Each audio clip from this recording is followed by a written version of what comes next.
د سرپل ولایت په بلخاب ولسوالۍ کې د ډبرو سکرو د مسلکي استخراج پروژه پرانیستل شوه. د ریاست الوزرا اقتصادي مرستیال ملا عبدالغني برادر وایي دغه کان به د هیواد د عوایدو د زیاتوالي، د صنعت د پیاوړتیا او د اوږدمهاله پروژو د تمویل لپاره مهمه سرچینه وي او د مسؤلینو په وینا په کلني ډول به له دې کان څخه 15,000 ټنه سکاره ترلاسه شي چې د انرژۍ د تولید ترڅنګ به د کاري فرصتونو او اقتصادي پیاوړتیا لامل شي.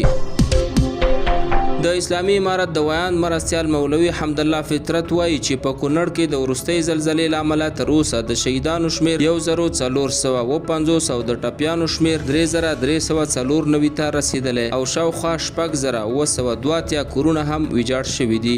نوموړی زیاتوي د ژغورنې عملیات دوام لري او ټپیان د الوتکو له لارې روغتونونو ته لیږدول کیږي. همداراز د ځینو هیوادونو د ژغورنې مسلکي ټیمونه سیمې ته رسیدلي او لارې پرانیستل شوي دي څو مرستې په وخت متضررینو ته ورسیږي.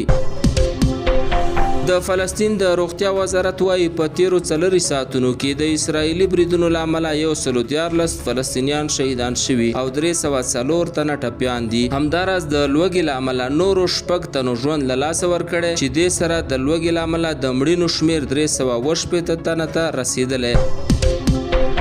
د یمني ځواکونو ویاند یحیی عسری وایي چې د دوی ځواکونو په اشغال شوي یافا کې د صهیونیستي رژیم پر حساسو اهدافو 2 بریالي توغندیز عملیات ترسره کړي دي. نوموړی زیاتوي چې د دغه عملیاتو په ترڅ کې میلیونونه صهیونیستان د ویرې له کبله پناه ځایونو ته تښتېدلي او دغه بریدونه به تر هغه دوام وکړي څو د غزې پر وړاندې اسرائیلي یرغل پای ته ونه رسیږي.